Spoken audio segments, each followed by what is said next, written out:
What's up, everyone? Good morning, good morning. Okay, so I thought I would do something a little different today and talk about mood boards. This is something that I think, relatively speaking, I don't talk too much about. I should do this real quick. Otherwise, I look way more white than I actually am. Uh, so, mood boards are one of those 201 marketing principles that tremendously helps you think about the vibe, the feel, the essence, the aesthetic of the brand. So I thought, why not do a quick live around mood boards because as I kind of hinted around yesterday, myself and a couple others are starting a new brand, and one of the things that I've been tasked with is establishing the brand Bible. And with that comes the fact that I need to establish what the brand actually feels like. And one quick way to do that is through what's called a mood board. So in a couple seconds, I'm going to actually show you the mood board that I've been developing. But frankly, the best way to describe this is a series of pictures, images, shapes that relate back to the brand. So, for instance, Nike has a mood board, and if I haven't seen theirs, but I anticipate if I saw it, have it would be definitely a lifestyle brand. People outside, athletic, health conscious. That's the person that I imagine. You know, subscribing the best to that. Um, by the way, if you guys have any questions about mood boards, let me know because again, I basically only do these because it helps me better understand my own way of thinking about them, as well as I get the answers questions in relevant context to what you have. So let me actually walk you through. So now that you know what a mood board is, the best way to develop it is when you have your niche. So let's say your niche. So for instance, the niche that we're going after is affluent individuals in New York City, single or young families, working class mothers. So that's the person I have in mind. So once I have that, I scour the internet, and in this case, I used Instagram, Facebook, Pinterest, Etsy. I scour the internet to try to find the perfect person. Once I have that perfect person, I then go off with her interests. In this case, it's a her, and then I build what I think would be the messaging and marketing and feel, right? That's the biggest thing that we're trying to do in marketing is the field I'm trying to create. So let me share my screen, and we can actually get started so I can um, better illustrate what it is that I am actually talking about. Because I think the best way to learn is to see. So let's do this. Let's bring this in. I have so many fun tabs open that sometimes forget where the real one is. There it is. Boom. I see it. No? Where is it? Okay. This is the beauty of technical difficulties. There it is. There it is. Boom. Awesome.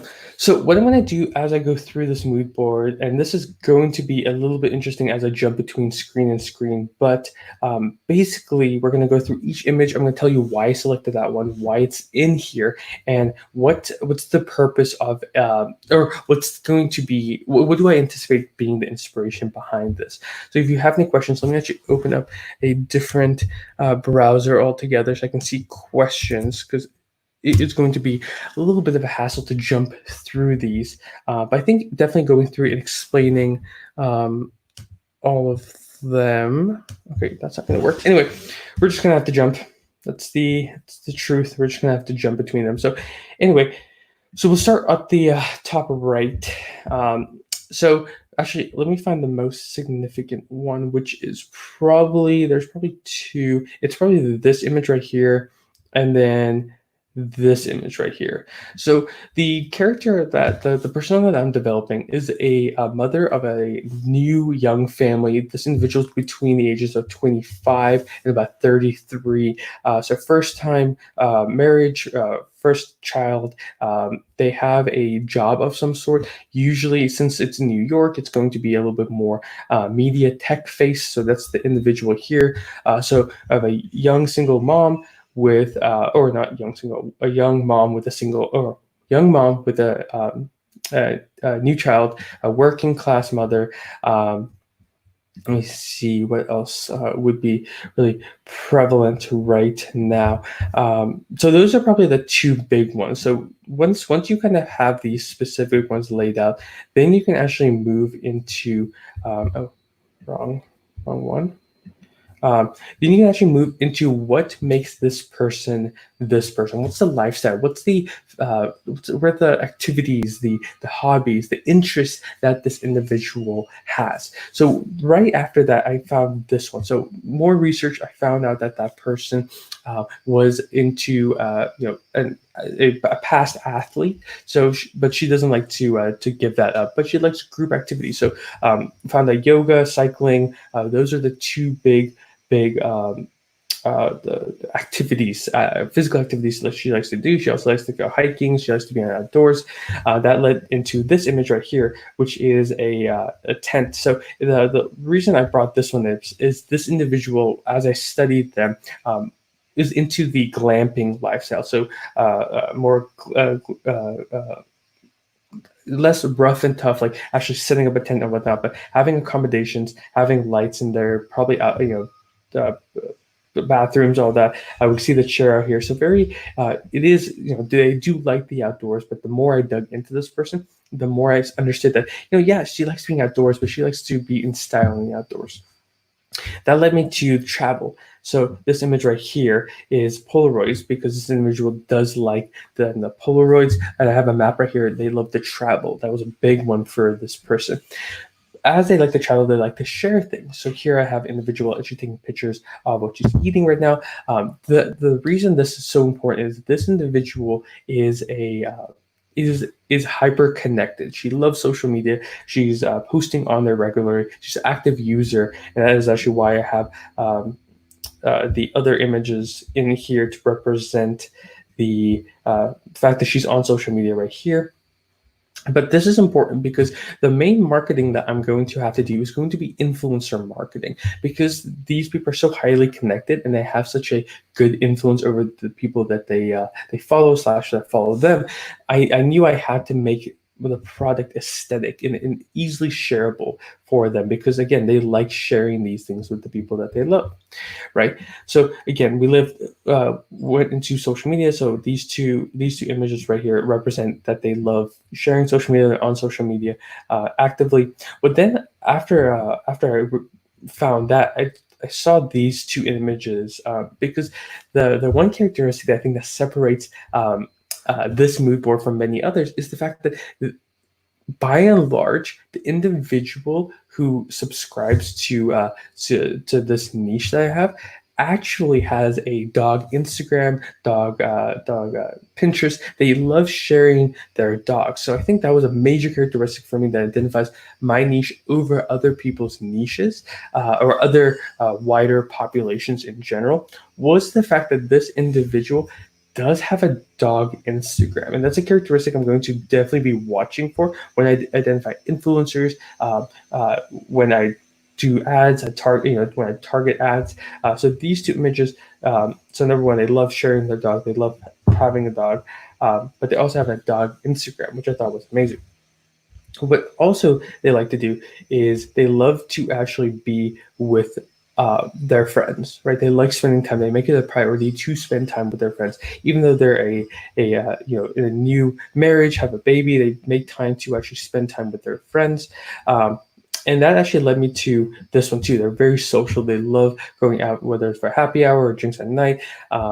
And they prioritize those specific ones. So these two images represent that, yes, they do like going out with friends. They like spending quality time with them. But that also led me to these two, even though they are very health conscious. So whether it's for their family, for themselves, they're very focused on actually knowing where their food comes from, what they're putting in their bodies. They make it a real big point to actually prioritize this, right? So that was very, very, within the first couple what's up, Chad?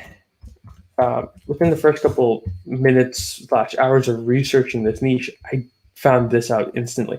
But what threw me for a loop, which I didn't really think about, but actually came to it, was this image right here. Even though they like to prioritize this, they are not afraid to, you know, I think every once a week, once every couple of weeks, spend the extra, the caloric intake on something sweet.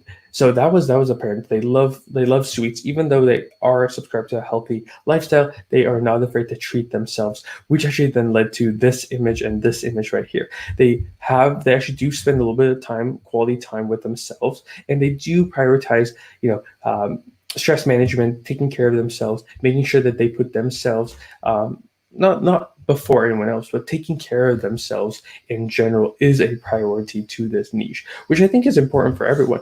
But as you can see, then this led to the last one is they have an apartment. They don't have a full-on house. They have a condo apartment, and they might be thinking about moving into a house. That's why I put this apartment kitchen in there, because I think it does reflect on where they are at night or at their life. So as you can see, I selected specific images to help me visualize the audience I have. So yes, the mood board's main goal is to establish the aesthetic. So yes, they do. This is very aesthetically pleasing to the individual I'm trying to reach. This one's probably the least out of all of them, but the biggest thing is when I do need to visualize my audience, when I do have to go and create a new logo, a brand, a different web or a different images, content. Whenever I have to go out and do these certain things, I have something now to visualize the person I'm trying to reach. I'm trying to, I have a visual representation on who they are, what they care about, what activities they love, what they, where they want to go. That's why the travel one is in there specifically. It's like they love to travel. I can now use this as a blog for the product that we're coming out. And I haven't even mentioned what the product is, because if I don't get this right, if I don't understand who exactly I'm talking to, and be able to visualize and internalize who this person is, it doesn't really matter what the product is, because I need to make sure that I'm building a brand that's going to be a lifestyle. Yes, we're going to focus on one specific product offering right now, but I don't want to be limiting. Nike doesn't just sell shoes; they sell apparel, right? So I want to make sure that I'm prioritizing that. There we go. Sorry, that was off for a second. So I want to make sure that I'm prioritizing a brand that will stay with or stay relevant to this individual past the life cycle. Because what you eventually want to do is you want to build something that will bring people in, not just now, but be able to grow with them, mature with them, as well as bringing in new individuals who want to aspire to be like that. So this is kind of a very interesting exercise to do once you have the niche down, once you know exactly, or not exactly, but more so if you want to better visualize the niche that you're trying to talk to. Again, this takes, once you have the niche takes a long time. I probably have 4 to 5 hours invested into just understanding who the person is, going through doing research on them, getting those specific things that they care about more than others. I have sample individuals that I found that I'm going to base a lot of the messaging to. So it does take a lot of work, but this took me about an hour, probably like 30, 45 minutes to actually finish, clean up, attach everything, because really I know what I'm looking for, and I know when I see the images that I'm trying to find, that I will let me just grab this. So once I kind of know the image of the person I'm trying to reach, it becomes a lot easier on how to find them. And the website I just linked to below, Pixels, that's where I go to get the majority of my images. They're free to use, which is really nice. Even though I'm not going to publish any of these are nice to actually be able to see a wide variety of images and start going through and filtering through and see which ones are actually apparent and valuable to the people I'm trying to reach.